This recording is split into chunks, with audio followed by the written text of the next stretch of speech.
Perkenalkan, nama saya Renaldi Christian Poha dengan NIM 2102116071. Saya akan melakukan demo untuk lab exploring DNS traffic. Untuk objektifnya ada tiga di sini. Untuk part 1, capture DNS traffic. Part 2, explore DNS query traffic. Dan part 3, explore DNS response traffic. Selanjutnya ada background atau skenario. Jadi Wireshark ini adalah open source paket capture dan tool untuk analisis. Wireshark ini memberikan kita informasi yang detail mengenai network protocol stack. Marshall juga memungkinkan kita untuk melakukan filter pada traffic untuk troubleshooting jaringan, untuk menginvestigasi masalah pada keamanan dan melakukan analisis pada protokol jaringan. Jadi karena Marshall ini memungkinkan kita untuk melihat detail dari paket, kita bisa menggunakan ini sebagai alat untuk memantau adanya serangan. Jadi pada LP ini kita akan menginstal Wireshark pada Windows System dan akan menggunakan Wireshark untuk melakukan filter DNS paket dan melihat detail pada DNS query dan response paket. Untuk required resources ini yang itu Windows PC dengan internet access dan Wireshark yang terinstall. Kemudian part 1, capture DNS traffic. Untuk step 1, download and install Wireshark. Jadi yang pertama kita akan melakukan install Wireshark pada Windows. Kita akan pergi ke www.wireshark.org.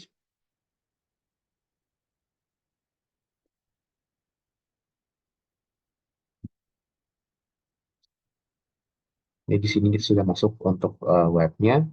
Kemudian kita akan memilih menu download di sini. Kemudian kita pilih yang Windows Installer 64-bit. Karena saya sudah download di sini, jadi saya akan lanjut.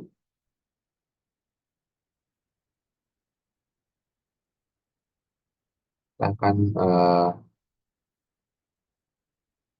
melakukan install di sini. Kemudian download file ini dinamakan Wireshark Win64. Kemudian ada XX di sini, di mana X ini merepresentasikan dari version number-nya. Sini untuk yang paling baru yaitu 4.2.4. Jadi langsung saja kita akan install. Kita klik next.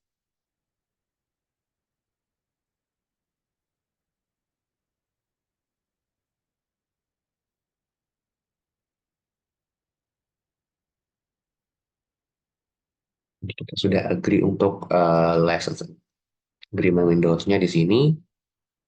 Kemudian kita akan lanjut, yaitu keep the default settings on the choose components Windows seperti ini, dan kita akan klik next.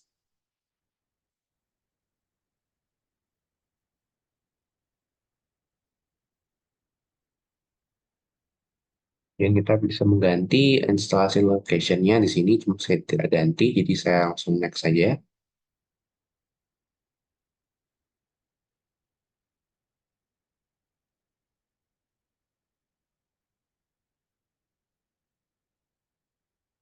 Kemudian untuk melakukan capture network data secara live, kita harus menginstal WinPCap di sini. Jadi apabila sudah terinstall pada PC, checkbox-nya ini akan uncheck.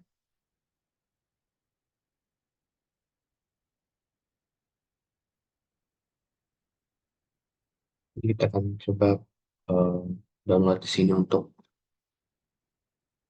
WinCap di sini.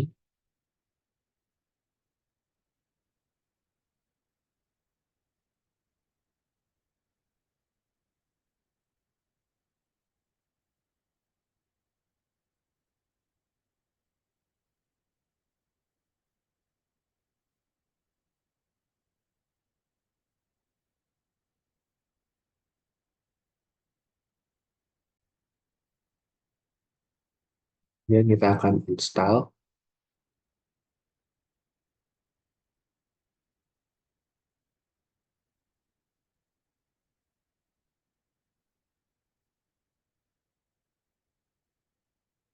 Saya di sini, dan kita akan lanjut saja.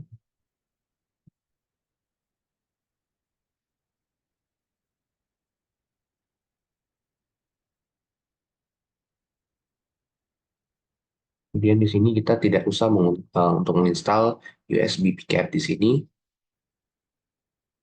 Jadi kita akan langsung saja install.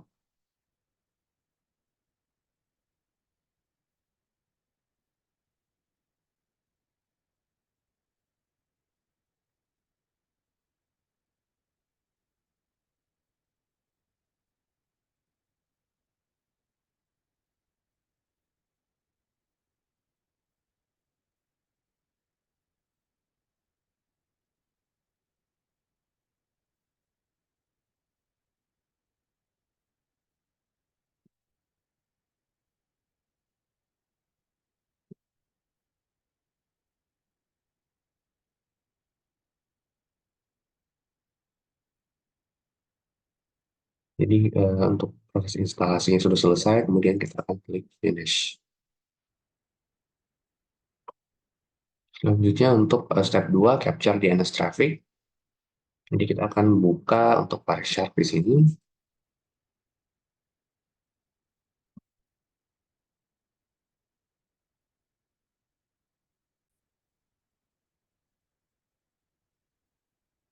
Jadi di sini sudah terbuka untuk Wireshark-nya.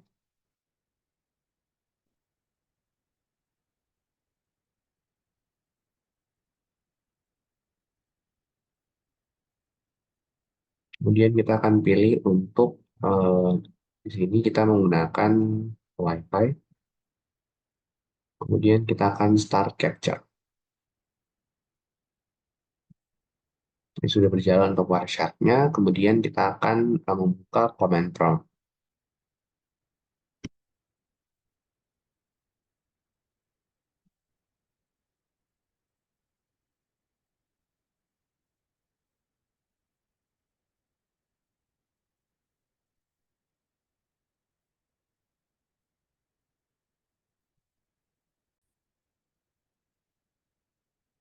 Jadi di sini sudah membuka untuk command prompt-nya.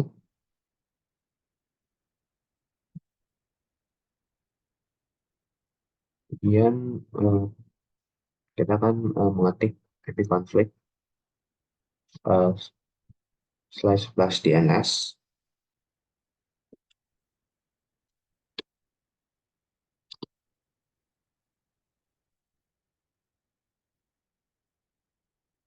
Untuk melakukan clear pada DNS case. Jadi di sini sudah berhasil melakukan flush, dan kita akan masukkan NS lookup.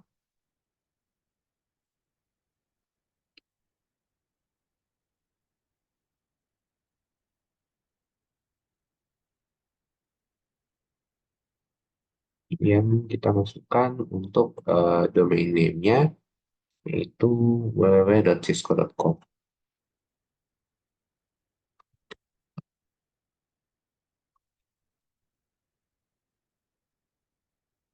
Jadi di sini berhasil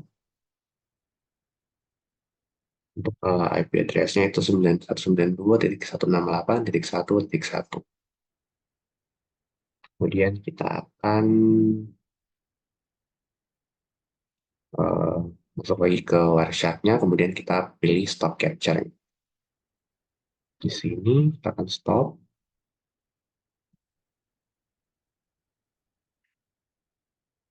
Kemudian kita masuk ke part 2, yaitu explore DNS query traffic. Jadi kita akan melakukan observe pada traffic yang sudah di-capture pada Wireshark ini.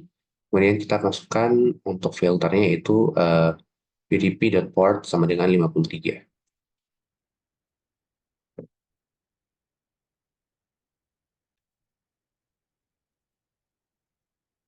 Sini kemudian kita akan klik enter. Jadi ini untuk hasilnya setelah difilter. Kemudian kita akan pilih DNS packet yang dilabeli dengan standar query 0x0002 www.siswa.com.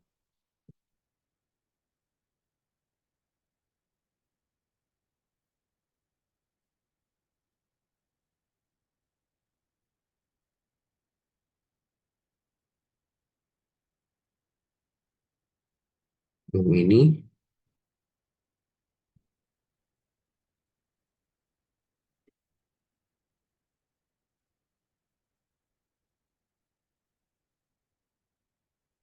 yang di sini di atas.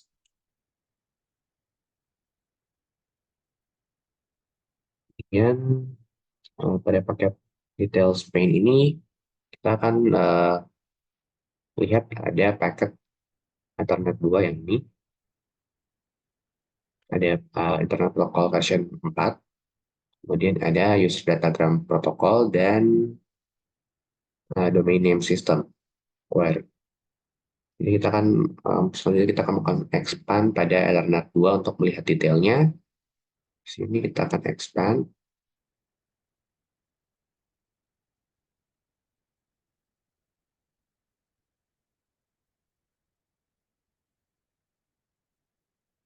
Jadi, what are the source and destination MAC address? Which network interfaces are this MAC address associated with? Jadi, untuk MAC address dari source-nya yaitu ini.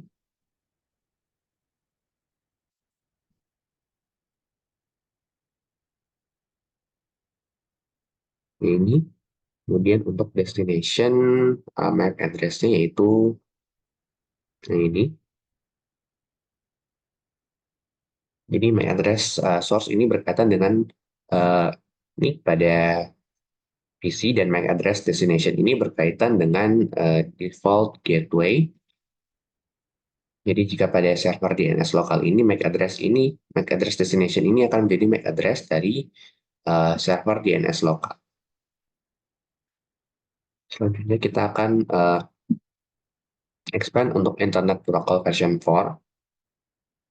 Dan kita akan mengobservasi source dan destination address-nya.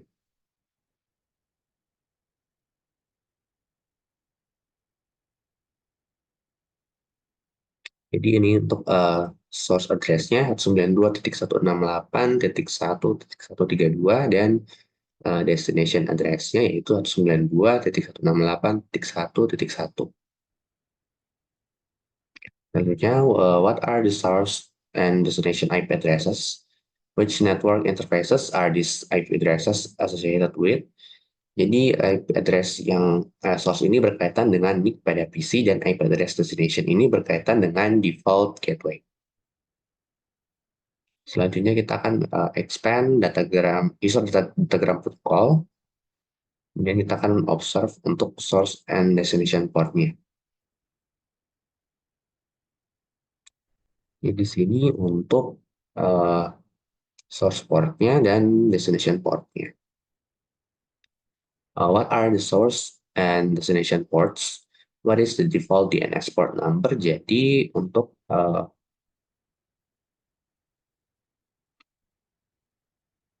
source port-nya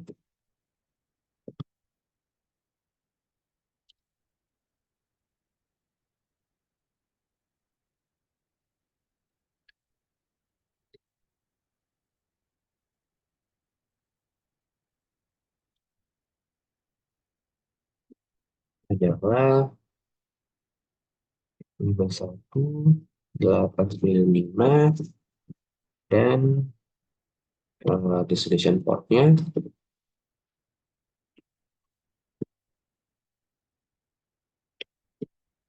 adalah 53, di mana destination port ini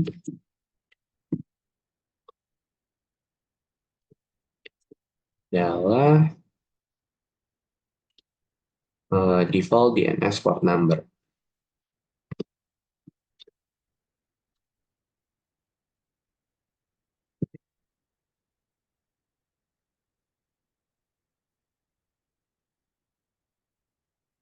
Selanjutnya kita akan buka command prompt lagi, kemudian kita akan masukkan arp-a dan ipconfig/all untuk record MAC dan IP address pada PC.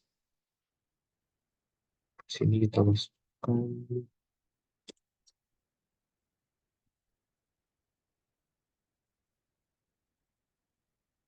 arp-a, kemudian ipconfig/all.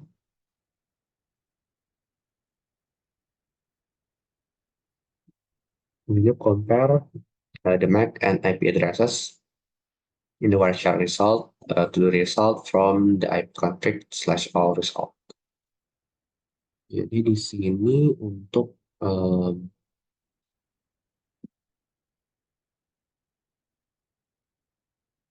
IP address untuk PC saya yaitu adalah 192.168.1.132. Ini sama dengan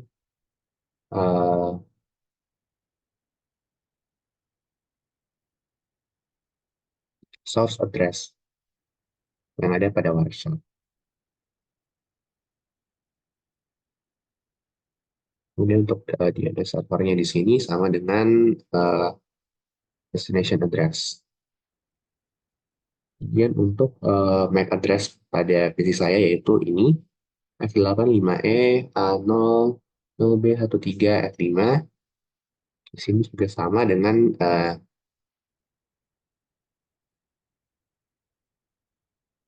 MAC address untuk source-nya. Sini sama, kemudian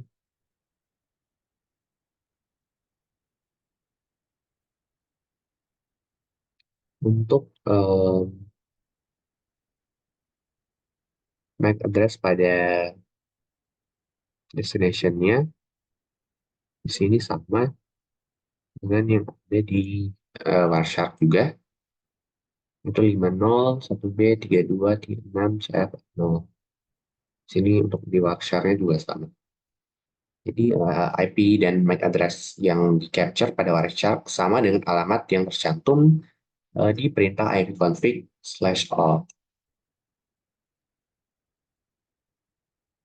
Kemudian kita akan expand untuk domain name system query. Kemudian kita akan expand lagi untuk bagian flags and queries. Di sini flags queries. Jadi kita akan mengobservasi untuk hasilnya. Di sini flag ini di-set untuk melakukan query secara rekursif untuk IP address dari ke cisco.com. Kita bisa lihat di sini itu ini do query recursively. Kemudian part 3 explore DNS response traffic. Jadi kita akan memilih response DNS pada private label yaitu standar query response AX000 cisco.com.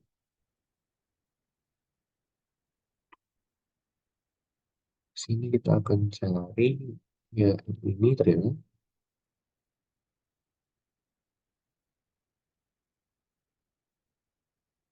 Sini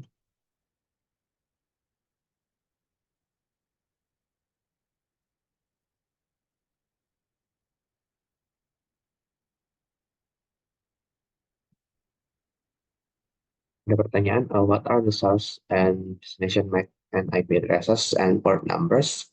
How do they compare to the addresses in DNS per packet? Jadi di sini untuk destination MAC address-nya yaitu ini. Kemudian untuk source yaitu ini. Kemudian untuk versi 4-nya yaitu ini source address-nya 92.168.1.1 dan destination-nya yaitu 192.168.1.32. Jadi untuk port-nya di sini source port-nya 53 dan destination port-nya 51895. Jadi bisa dilihat di sini untuk IP address, MAC address, dan port number source ini dalam query packet ini menjadi destination address. Sedangkan untuk IP address, MAC address, dan port number dari destination pada sebelumnya itu dari yang dari yang destination address menjadi source address. Jadi untuk bagian ini yaitu kebalikan dari yang sebelumnya tadi. Kita sudah lihat di sini.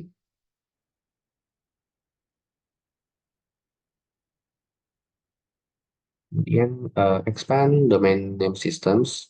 Kemudian para expand flags, queries, and answer.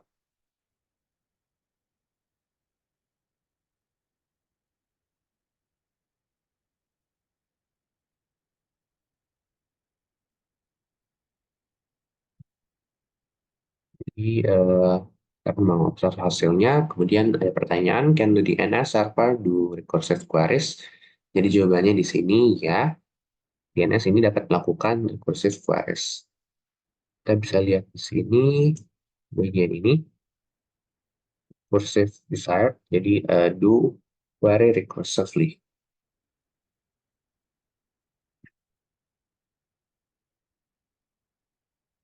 Kemudian kita akan observe CNAME dan record in the answer details. Jadi how do you result compare to NS lookup result? Jadi kita bisa lihat di sini untuk NS lookup tadi.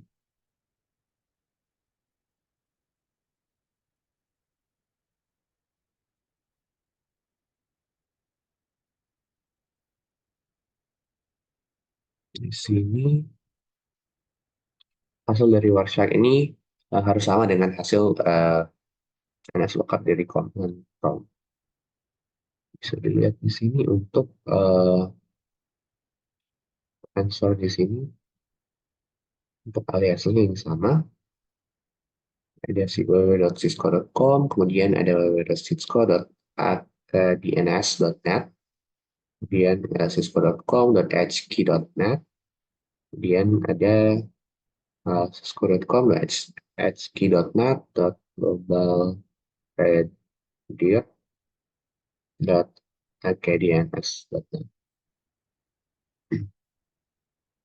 Kemudian untuk name-nya di sini ada juga yang ini.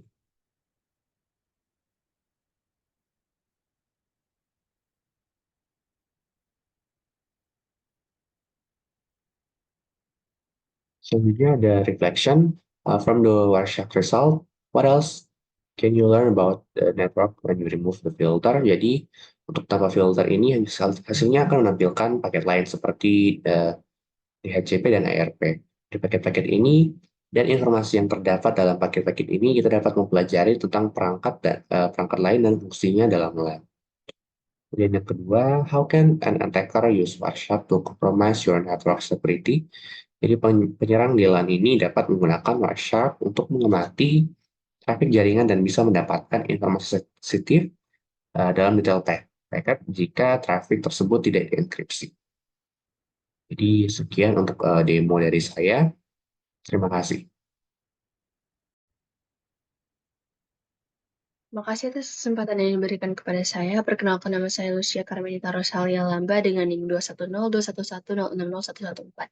Pada kesempatan kali ini saya akan mempresentasikan praktikum keamanan cyber lab attacking a MySQL database. Baiklah, sekarang saya sudah masuk ke dalam CyberOps dan juga ada laporan tugasnya. Langkah pertama, kita akan open Wireshark dan load pcap file. masuk ke application, kemudian CyberOps, kemudian pilih Wireshark. Kita tunggu prosesnya berjalan. Kemudian saat masuk ke dalam Wireshark, kita akan klik open.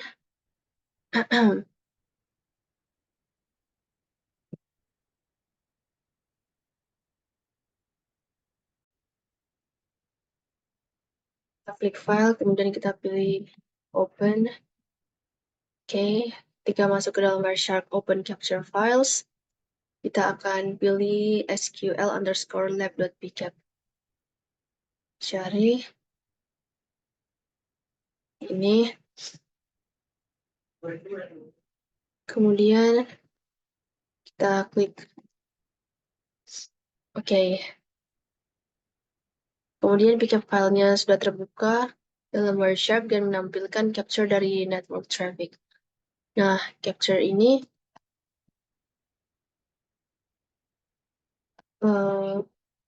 bisa kita lihat di sini.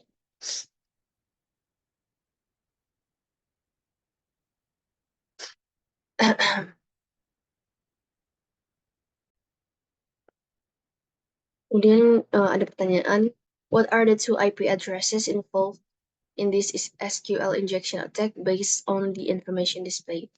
Jadi di sini bisa kita lihat ada IP resource-nya, yaitu 10.024 dan juga destination-nya 10.0.2.15. Kemudian kita lanjut ke step berikutnya, view the SQL injection attack. Pada step ini kita akan melihat beginning of an attack. Nah, jadi pada Wireshark capture kita ini, kita akan klik kanan. Kemudian kita akan select follow HTTP stream. Follow.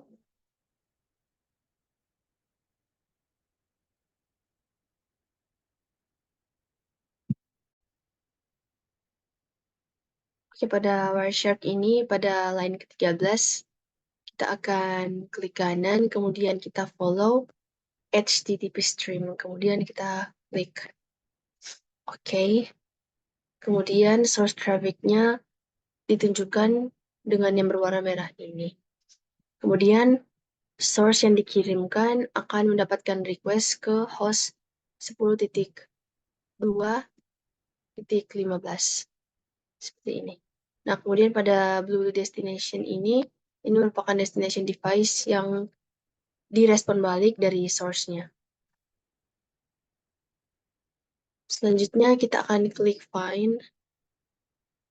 Kemudian kita masukkan 1 sama dengan 1 pada search pada entry ini. Kemudian ketika teksnya di-located, kita akan klik cancel.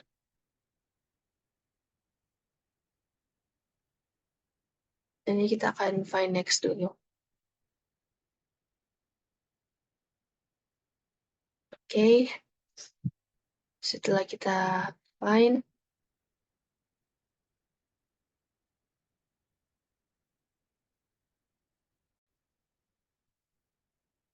selanjutnya setelah kita masukkan ini 1.1, kita bisa close.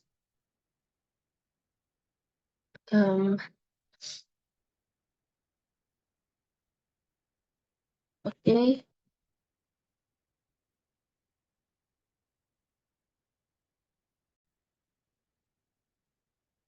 Kemudian setelah selesai kita bisa clear. Selanjutnya ke step ketiga, yaitu the SQL injection attack continues. Nah, pada tahap ini kita akan melihat kelanjutan dari attack. Pada Wireshark, kita akan capture line ke-19.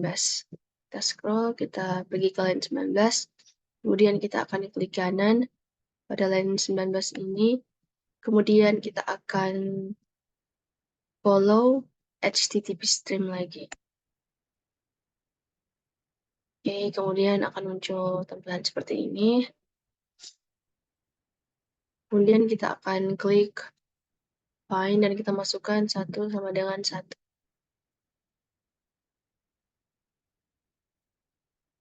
Nah, tapi sini tampilannya berbeda dengan tampilan yang ada pada laporan karena yang versi CyberOps di device saya versi terbaru.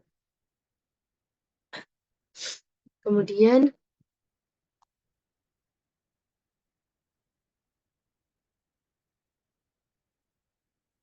kita bisa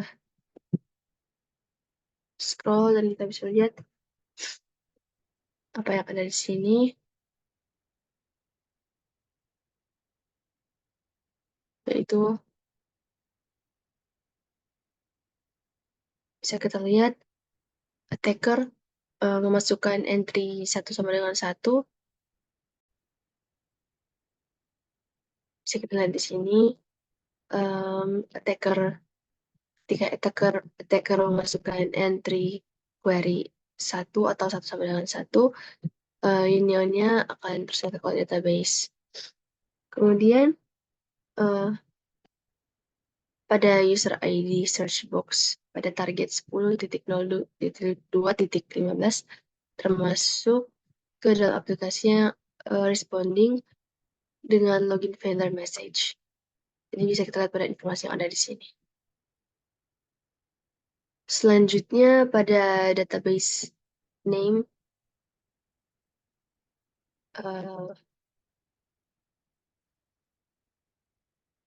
DYWA dan juga database user adalah DYWA at localhost. Di sini juga ada multiple user akun yang bisa ditampilkan. Kemudian kita bisa close HTTP stream window. Kemudian kita akan clear. Lanjut ke step keempat, yaitu the SQL injection attack provides system information. Attacker akan melanjutkan dan memulai target lebih spesifik dengan informasi yang lebih spesifik. Pada Wireshark Capture, kita akan klik pada line ke-22. Oke, kemudian kita akan klik kanan pada line 22 ini, dan kita akan melakukan hal seperti tadi, yaitu memilih HTTP string. Oke, jadi pada bagian yang berwarna merah ini merupakan source traffic yang ditampilkan dan dikirimkan dari GET request kepada host 10.2.15. Kemudian pada bagian yang biru ini merupakan destinasi device yang merupakan responding balik dari sumbernya atau dari source. Kemudian sama seperti yang tadi, kita akan klik find dan kita masukkan 1 sama dengan 1. Kemudian kita find next. Oke, di sini bisa kita lihat ada 1 sama dengan 1. Jadi attacker bisa memasukkan query 1 atau 1 sama dengan 1 pada union select null. Ini bisa kita lihat di sini. Bisa kita lihat bagaimana versi identifier is at the end of the output, right before the pre or the closing HTML code. Kemudian bisa kita close. Setelah itu kita clear.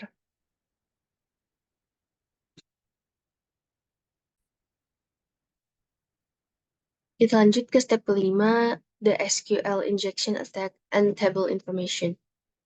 Attacker bisa mengetahui bahwa ada large number dari SQL tables yang berisi banyak informasi. Attacker bisa menemukan informasi-informasi tersebut. Pada Wireshark Capture, kita akan klik kanan pada line ke-25. Ini line ke-25, kita klik kanan.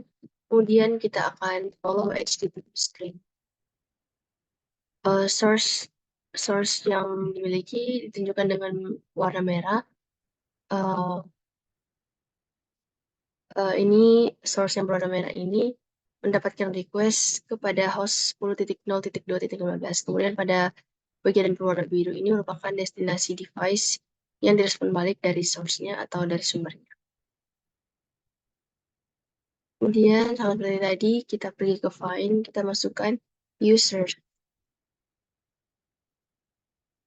Kemudian kita find next. Nah, di sini bisa kita lihat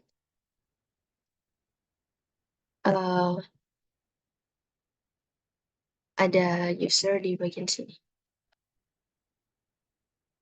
Hal ini menunjukkan huge output dari banyak tabel, di mana attacker bisa men-specify null tanpa specification lain.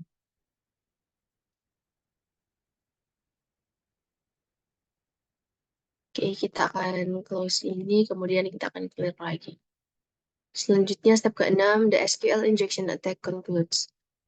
The attack ends with the best price of all, password hashes. Pada Wireshark Capture, kita klik line ke-28, kita scroll, kita ke line ke-28, kita akan klik kanan, dan kita pilih follow HTTP string.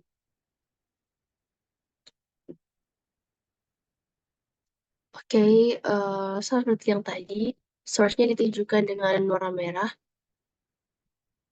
yang dikirim dari host 10.0.2.15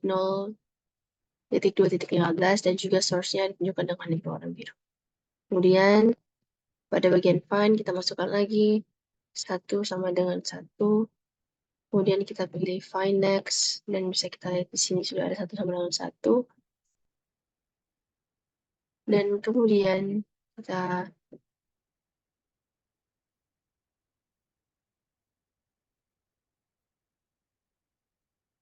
bisa lihat yang kita masukkan tadi ada di sini.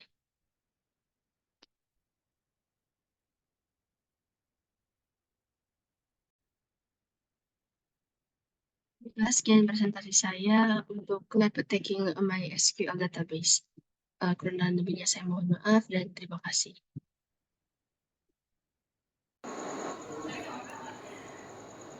Baik, perkenalkan nama saya Meki Baginda dengan NIM 210211060036. Pada kesempatan ini saya akan melanjutkan presentasi dari tugas 7 praktikum keamanan cyber dengan lab reading server logs. Dengan terdapat 3 part di dalamnya, reading log files with cat, more or less, dan log files and 6 log, dan log files journal.ctl. Nah, di sini kita akan memakai CyberOps Obsession Virtual Machine. Kita masukkan perintah di sini, yaitu di sini saya sudah mengetikkan perintah cat home analyst lab support files. Kita enter. Nah, di sini sudah keluar output dan ada pertanyaan, what is drawback using cat with logs text files, large logs. Dan jawabannya adalah bagian awal menggunakan awal file mungkin akan hilang. Selanjutnya yang kedua di sini, from the same terminal window kita ketikkan more, perintah more, analysis lab support tutorial, enter. Nah, di sini kita enter sampai pada 100%.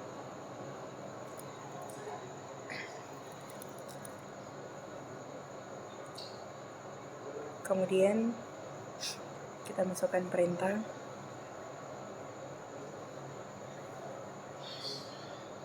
Sebelum itu ada pertanyaan, what is the drawback of using more? Tergantung pada aplikasi terminal yang digunakan dan mungkin tidak mudah untuk menerapkan kembali halaman yang sudah ditampilkan.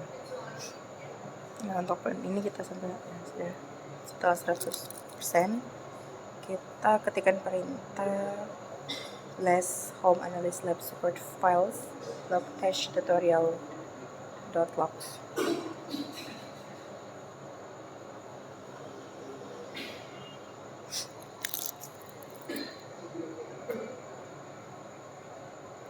Support files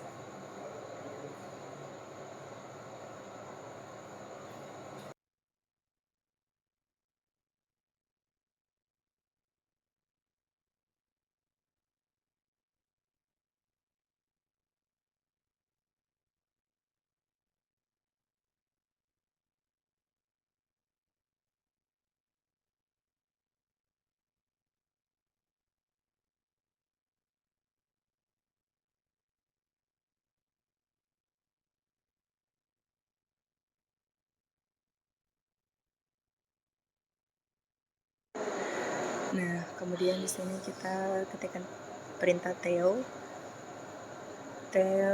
home analyst lab support files /log dash tutorial.log.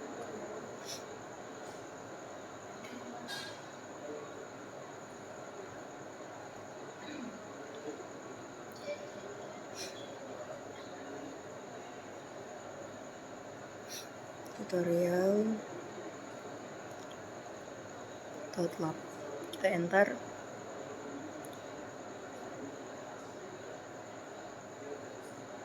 Di sini output yang tampilkan sudah sesuai dengan modul dan kita bentuk pada activity following logs. Pada step 2, kita diperintahkan untuk masukkan perintah tailf sudo tailf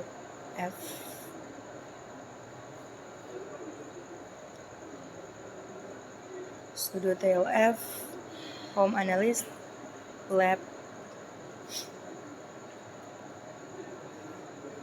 home analyst /lab support files /log dash strap tutorial.log. Enter. Nah, di sini kita masukkan password CyberOps. Oke. Di sini ada pertanyaan, what is the difference in the output of tail and tailf? Explain. Nah, setelah perintah tailf dikeluarkan, terminal akan terlihat terkunci dan tidak menerima perintah lagi. Hal ini terkait karena tail masih berjalan. Mengamati file log dan akan selanjutnya masukkan pada B to watch tailf action atau mengawasi aksi dari tailf. Kita diperintahkan untuk membuka terminal baru.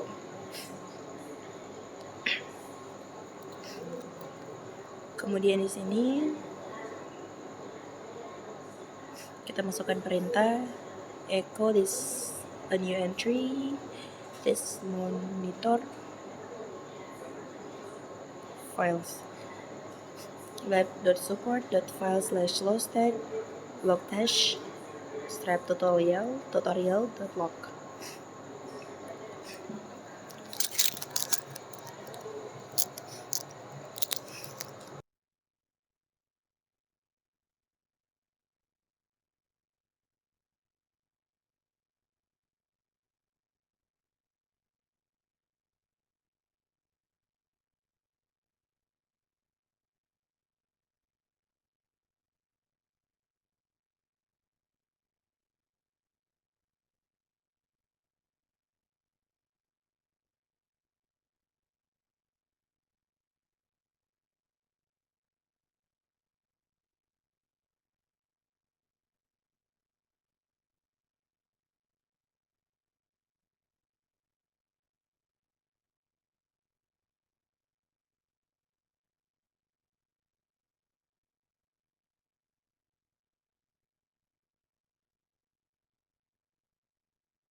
Nah, di sini kita ketik Ctrl plus C untuk menghentikan eksekusi.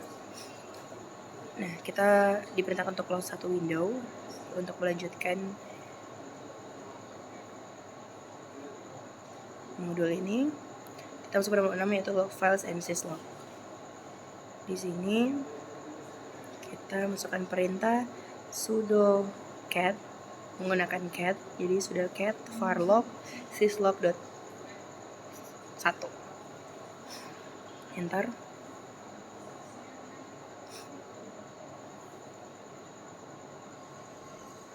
Nah, kita diperintahkan untuk memasukkan password yaitu CyberOps.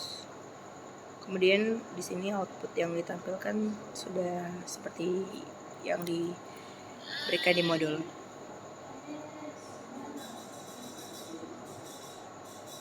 Kemudian ada pertanyaan di sini, what is this cat command to execute root? Pada CyberOps workstation for machine, var log adalah milik root dan hanya diakses oleh root. Kemudian part 7 di sini. Nah, sebelum ke part 7 di sini ada diperintahkan untuk memasukkan komen syslog yaitu analyze sudo cat var log syslog2.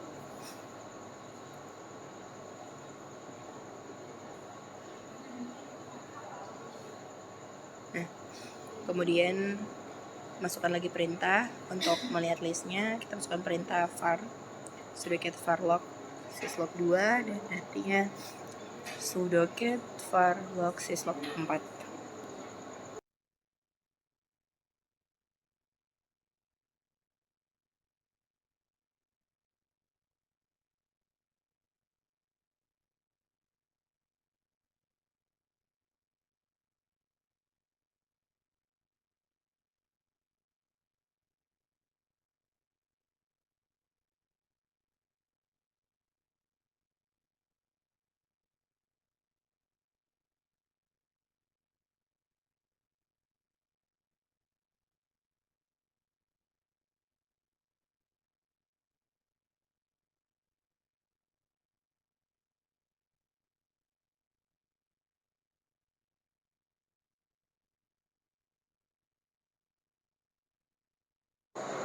Di sini kita masuk pada part 7 log files and journal.ctl. Nah, kita diperintahkan untuk memasukkan perintah journal.ctl.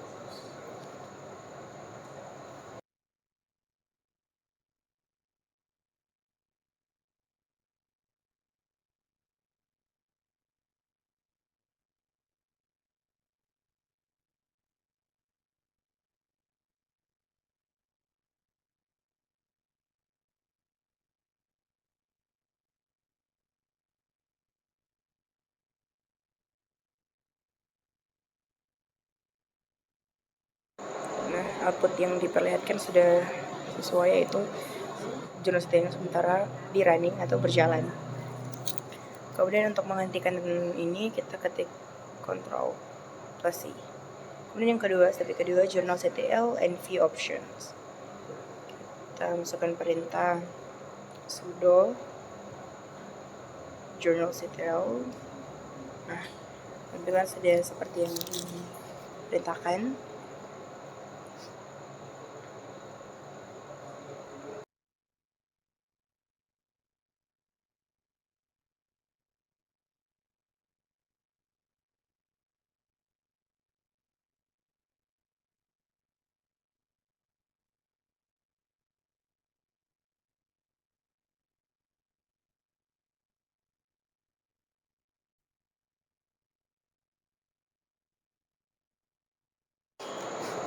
Oke, kita masukkan perintah sudo journal.ctl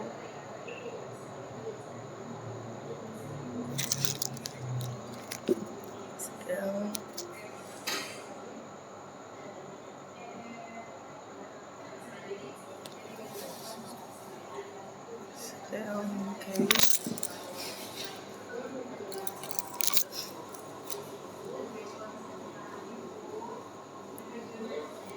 Surface min since today.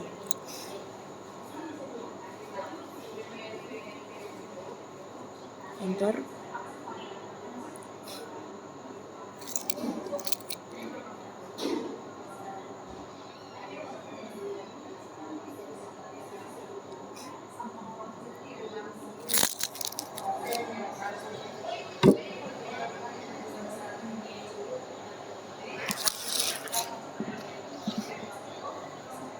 mengucapkan perintah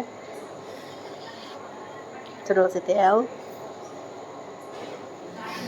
min k. Selanjutnya perintah sudo cl min f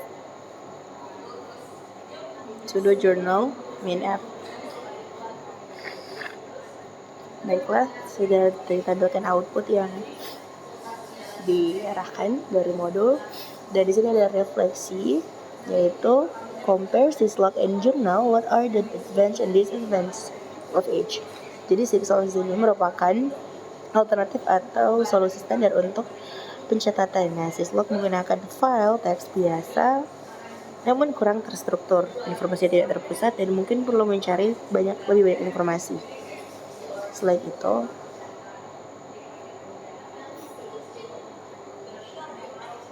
itu, di sini juga syslog tidak menyediakan cara untuk memisahkan pesan berdasarkan aplikasi terkait, dan filenya mungkin menentukan rotasi agar tidak terlalu besar. Jurnal mengganti file patient format untuk pesannya. Hal ini membuka logs yang mudah ditemukan. Dan baiklah, demikian presentasi dari saya. Diucapkan banyak terima kasih.